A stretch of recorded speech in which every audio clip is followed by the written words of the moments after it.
Bacteria விருது, virus விருது, காய்ச்சல் வந்தா என்ன செய்யணும்? முழுமையான வழிகாட்டி.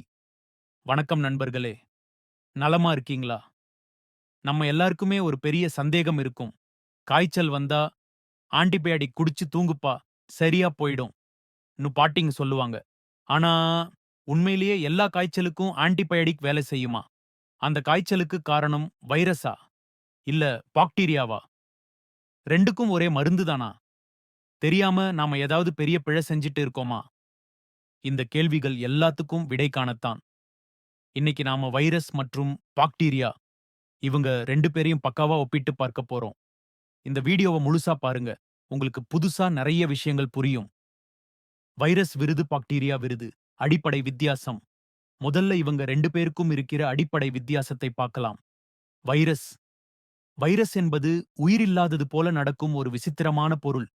அது தனியா வாழவே முடியாது. உயிரோட இருக்கிற ஒரு செல்லுக்குள்ள போனதுமே தான் அது செயல்பட ஆரம்பிக்கும். அதாவது மத்த செல்லை ஹிஜாக் பண்ணி வாழும். இது ரொம்ப சின்னது. பாக்டீரியா. பாக்டீரியா என்பது ஒரு உயிருள்ள உயிரினம். அது தனியா தன்னாலேயே வளர முடியும், இனப்பெருக்கம் பண்ணவும் முடியும். இது ஒரு முழுமையான செல். இதுல நல்லதும் கெட்டதும் இருக்கு. ஆமாங்க, நம்ம குடல்லயே எக்கச்சக்கமான நல்ல பாக்டீரியாக்கள் இருக்கு.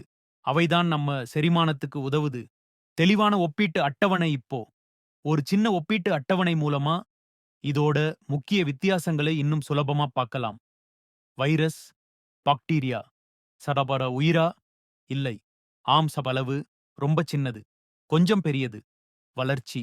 ஹோஸ்ட் செல்லை ஹிஜாக் பண்ணி, தன்னாலேயே பிளந்து அப்புண்டட் நன்மை. இல்ல, நல்ல பாக்டீரியா இருக்கு. உதாரணம் கோவிட், டெங்கு, அப்ப டைபாய்டு, யூடிஐ, டிபி அட மருந்து வேலை செய்யுமா? இதாங்க முக்கியம். நாம ஏன் இந்த வித்தியாசங்களை இவ்வளவு தெரிஞ்சுக்கணும்? ஏன்னா மருந்து விஷயத்துல தான் இது ரொம்ப ரொம்ப முக்கியம். ஆன்டிபயாடிக். இது பாக்டீரியாவுக்கு மட்டும் வேலை செய்யும். வைரஸ்களுக்கு ஆன்டிபயாடிக் போட்டா எந்த பயனும் இல்லை. உதாரணம், உங்களுக்கு டைபாய்டு காய்ச்சல் வந்தா அதுக்கு காரணம் பாக்டீரியா. அப்போ ஆன்டிபயாடிக் எடுத்தா சரியாகும். ஆனா சிஓவிடி நினேட்டேன் வந்தா அது வைரஸ். அப்போ ஆன்டிபயாடிக் குடிச்சா பயனில்ல. இத தெரியாம சாதாரண காய்ச்சல் வந்த உடனே நாம ஆன்டிபயாடிக் எடுத்தா என்ன ஆகும் தெரியுமா? Antibiotic resistance. அடிக்கடி தேவையில்லாம ஆன்டிபயாடிக் எடுத்தா பாக்டீரியாக்கள் அந்த மருந்துக்கு எதிரா சக்தி பெற்றுவிடும். அதாவது எதிர்காலத்துல நாம அதே ஆன்டிபயாடிக்க எடுத்தா அந்த பாக்டீரியாவுக்கு அது வேலை செய்யாது. இது ரொம்ப ஆபத்தானது.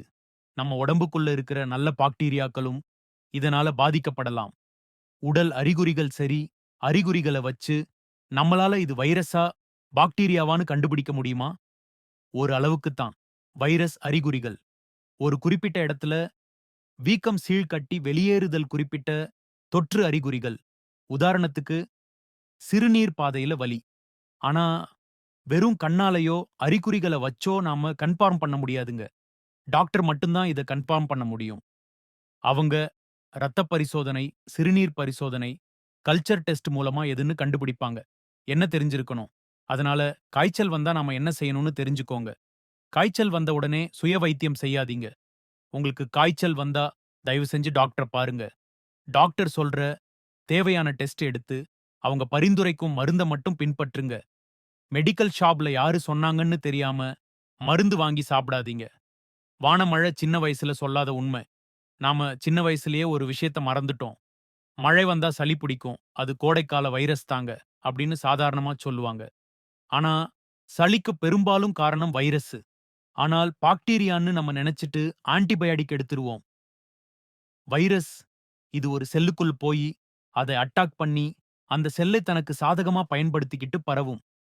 பாக்டீரியா இது உடலின் வெவ்வேறு பகுதிகளை நேரடியாக இன்ஃபெக்ட் பண்ணும். ஆக இருவரும் பாதிப்பது வேறுபட்டது. அதனால மருந்துகளும் வேறுபடும். பிழை செய்யாம இருக்க எளிய வழி.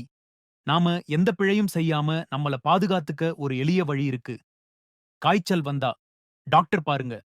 வைரஸ் காய்ச்சல் என்றால் ஓய்வு, நிறைய தண்ணீர், சில சமயம் தடுப்பூசி உதவும். பாக்டீரியா காய்ச்சல் என்றால் டாக்டரால் பரிந்துரைக்கப்பட்ட ஆன்டிபயாடிக் எடுத்துக்கொள்ளுங்கள். என்ன செய்யக்கூடாது? மிச்சமா இருக்கிற மருந்து சாப்பிடாதீங்க. யாராவது கொடுத்தாங்கன்னு தெரியாம மருந்து எடுத்து பின்பற்றாதீங்க.